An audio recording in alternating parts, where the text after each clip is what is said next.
Tesoro, hoy te invito a darte un chapuzón con nosotros. En el vídeo de hoy, Mauro y yo mantenemos una conversación sobre la natación y aprovechamos nuestra pequeña conversación para dar un repaso a las preposiciones por y para, de las que hablamos en el podcast 247. Sabemos que muchas veces usar por o para puede parecerte un rompecabezas. No es un tema fácil, ¿verdad?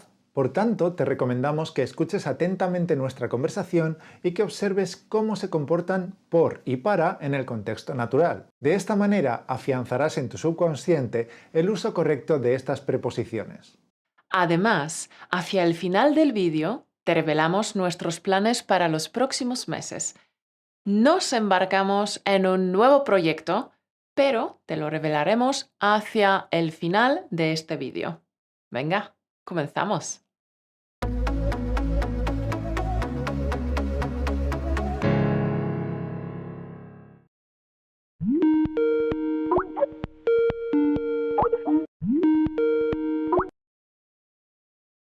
Hola, Caro, ¿qué tal en la piscina hoy?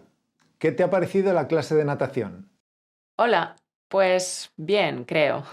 Ya estás hecha una campeona, ¿eh? ¿Qué va? Me falta un montón por mejorar. Me queda mucho por aprender. Me falla la técnica de los brazos. Después de 30 minutos estoy reventada y entonces se me hunden las piernas. En fin, me queda mucho camino por recorrer.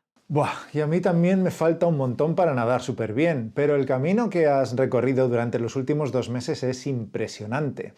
De evitar entrar al agua porque tenías miedo a practicar casi una hora de natación, es un avance de la leche. Cierto. Nunca me hubiera imaginado lo rápido que sería mi progreso. Estoy muy contenta. Eres muy buen profe de natación, Mauro. Y me gusta. Ahora me gusta nadar. Es un desafío tremendo y me tengo que superar en cada entrenamiento. Es algo en lo que puedo mejorar un poco cada día, paso a paso, o mejor dicho, brazada a brazada. Eso me gusta. Y ya sabes que a mí me gustan los desafíos. ¿Y a ti? ¿Te gusta nadar? Sí, me encanta. Aprendí a nadar cuando era niño y ahora disfruto de la natación como ejercicio, pero también para relajarme. ¿Y prefieres nadar en la piscina o en el mar? ¿O quizá en un lago? Todos tienen sus pros y sus contras. Me gusta por igual nadar en la piscina o en el mar, pero para darme un chapuzón tranquilamente prefiero el mar porque las piscinas recreativas suelen estar repletas de niños y no es posible relajarse. Ya. Pero ya sabes que los niños lo que quieren es pasar un rato divertido y refrescante con sus amigos, así que montan un jaleo que no veas. Antes de proseguir con nuestra conversación, tenemos que hacer un pequeño inciso para explicarte unas expresiones relacionadas con la natación y que los nativos usan mucho en sus conversaciones cotidianas. Empezamos por darse un chapuzón, que Mauro acaba de usar. Darse un chapuzón es una forma coloquial que significa bañarse en el mar o en la piscina. Nadar a contracorriente tiene un sentido figurado que es hacer lo contrario que los demás. A contracorriente, como locución adverbial, significa en contra de la opinión general. También existe en español la expresión nadar en la abundancia o vivir en la abundancia, que significa disfrutar de un gran bienestar económico. Campeón, apunta estas 3 expresiones en tu cuaderno de sastre y úsalas en tu próxima conversación con los nativos, ¿de acuerdo? Y ahora volvamos con nuestra charla. Cierto. En verano, con todos los niños jugando en las piscinas o en el mar, no es fácil encontrar un espacio en el agua, ni para hacer ejercicio, ni para relajarse. Pero qué buen ejercicio es nadar, ¿no? Sí, buenísimo. Y es apto para todos porque es un ejercicio de bajo impacto para las articulaciones. Tiene beneficios cardiorrespiratorios, cognitivos, psicológicos. Además se quema mucha grasa porque es un ejercicio exigente. Aumenta la flexibilidad, la resistencia y también la capacidad pulmonar. En fin, es realmente fantástico. Cierto, la natación tiene muchos beneficios para la salud y se ha practicado desde la antigüedad, ¿no? Para promover la fuerza y el bienestar. Sí, es un deporte muy, digamos, completo. Sí, ¿Y sabes cuándo y dónde se empezó a practicar la natación con el fin de promover el bienestar y la fortaleza del cuerpo? El ser humano tuvo que nadar desde siempre, pero obviamente ya encontramos pruebas en el arte de las más antiguas civilizaciones. Por ejemplo, los egipcios lo reflejaron en algunos jeroglíficos que datan del 2500 a.C. Cierto, cierto. Esos deben ser los ejemplos más antiguos. También tenemos casos en Grecia y Roma, donde se nadaba como parte del entrenamiento militar, ¿no? Se pueden ver las escenas de natación pintadas en vasijas de barro. Incluso se menciona la natación en la Ilíada y la Odisea. Además, no sé si sabes, pero saber nadar proporcionaba una cierta distinción social. Y cuando se quería llamar inculto o analfabeto a alguien, se le decía que no sabe ni nadar ni leer. No sabe ni nadar ni leer, qué curioso. Sí. Luego, por supuesto, tenemos a los fenicios, que por ser grandes navegantes y comerciantes, formaban equipos de nadadores. Entonces, en caso de naufragio, estos equipos de nadadores tenían que rescatar mercancías y pasajeros. Creo que esta era la época dorada de la natación. Luego, desgraciadamente, en la Edad Media la natación decayó, y en especial en Europa. Es lo que han dicho en aquel programa de la BBC que vimos, ¿no? Que circulaban estas creencias de que el agua es un espacio inseguro, un espacio antinatural para los seres humanos. Ajá, que en el agua habitan los monstruos, que un peligro acecha desde las profundidades del agua.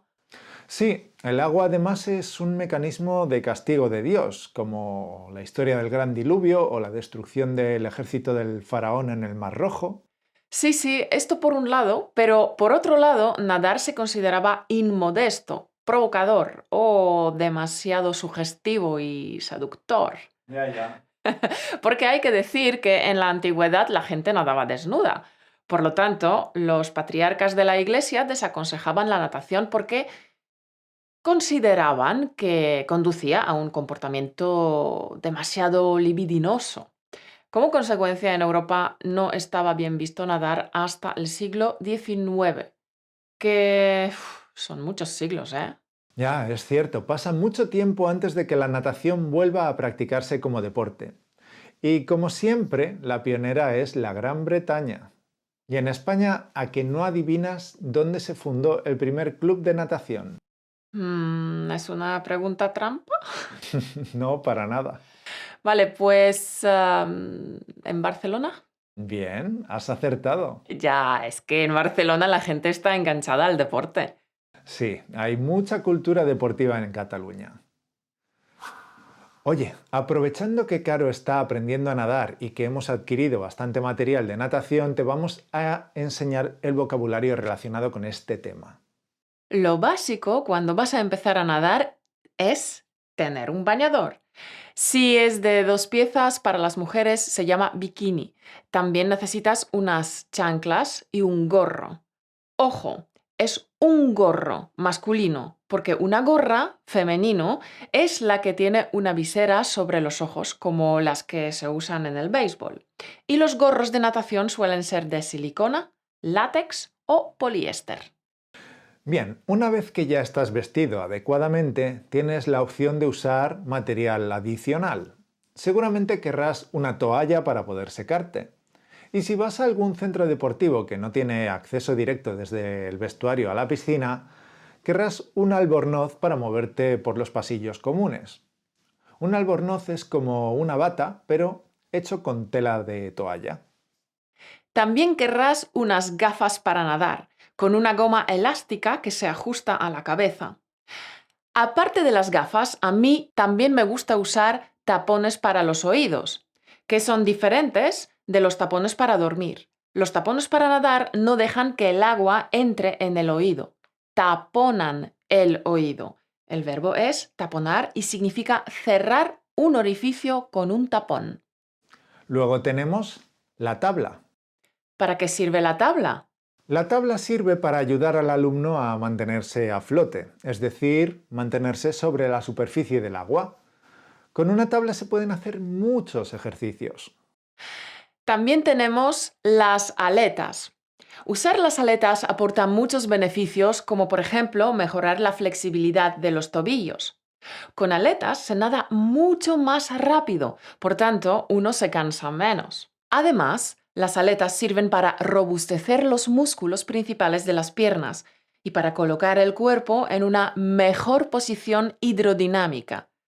Y supongo que se me olvidan algunos beneficios más. También tienes el tubo frontal. En vez de ir por un lado de la cabeza, como los tubos de bucear, el tubo se coloca de frente, entre los ojos, y asoma por encima de la frente. A veces también lo llaman tuba, en femenino, pero la tuba también es un instrumento musical. Hay muchos beneficios de practicar con el tubo. Uno de los principales beneficios para los principiantes es que te ayuda a ahorrar energía. Sí, cada vez que se sale a respirar, se genera una resistencia a nuestro avance y frenamos nuestra velocidad. Y al sacar la cabeza fuera, el peso añadido nos hunde. Con el tubo de natación frontal esto no ocurre, ya que no hay que sacar la cabeza. Y también te permite concentrarte en la técnica sin preocuparte por salir a respirar. Pero hay un pero, claro. Con el tubo se respira diferente. Solo se coge aire por la boca, cosa que no me resulta fácil, así que constantemente me atraganto porque el agua me entra por la nariz. Total, que no he logrado nadar con el tubo más que unos metros. Por consiguiente, compramos unas pinzas para la nariz, pero son de tan mala calidad que se me caen. En fin, no cumplen su misión, así que apenas las he usado. Lo digo en serio. Me alegro de que me hayas enseñado a nadar este verano, pero además me gusta tanto que quiero continuar. Así que ahora me quiero apuntar a clases en una piscina cubierta. Pues me parece una excelente idea, y creo que yo también me buscaré un gimnasio que tenga piscina para mí. ¿Sabes qué implica esto? No. ¿Qué? Que deberíamos aprender el idioma de los instructores de natación, porque no hablarán español. Ah, claro, tienes razón, no había caído en la cuenta. ¡Uy! ¿Qué ha pasado aquí? ¿Qué es eso de que los instructores no hablarán español? Tesoro, es que Mauro y yo hemos decidido ir unos meses a otro país. Nos gustaría viajar a un lugar que tenemos muchas ganas de conocer. Ahí no se habla ni inglés, ni español, ni francés, ni búlgaro, ni polaco. Por lo que los instructores de natación hablarán en un idioma que desconocemos. Y esto significa que si queremos apuntarnos a la piscina tenemos que aprender el idioma que se habla en ese país al que planeamos viajar. De momento, no te vamos a revelar a dónde vamos. ¿Te pica la curiosidad? Bueno, te lo contaremos en otro vídeo. Solo te diremos que está por Europa. Bien, pues nos ponemos a aprender el nuevo idioma ya. ¿Te parece, Mauro? Excelente idea. Tendré que dejar aparcado el búlgaro. Un poco demasiado pronto, pero bueno, las circunstancias no siempre son las ideales y hay que adaptarse. Oye, ¿y qué tal si nos hacemos un challenge, un desafío? ¿Qué tipo de desafío? Estudiamos un mes y entonces intentamos mantener una conversación entre nosotros, una cortita conversación de 1 o 2 minutos, algo sencillo. 30 días. ¿Te apuntas? Excelente idea. Nunca me hubiera imaginado que este año comenzaría el aprendizaje del siguiente idioma. Yo tampoco. Más que nada porque primero quería fortalecer aún más mi búlgaro, pero si queremos entender a los entrenadores de natación, tenemos que comenzar ya. Sin duda alguna. Bueno, figura, cruza los dedos para que todo nos salga bien. Y mira tú por dónde, ya tenemos un nuevo desafío de 30 días en marcha. Sí, 30 días. Lo dicho, figura, cruza los dedos y deséanos suerte. Esperemos que te haya gustado el programa de hoy y que te haya servido para repasar las preposiciones por y para. Es importante que veas esta lección varias veces porque la repetición es la clave. No te olvides de darnos un me gusta y de suscribirte a nuestro canal para no perderte ninguno de nuestros capítulos. Cuídate mucho, tesoro. Nos vemos en el siguiente podcast. Hasta dentro de 2 semanas. Un beso.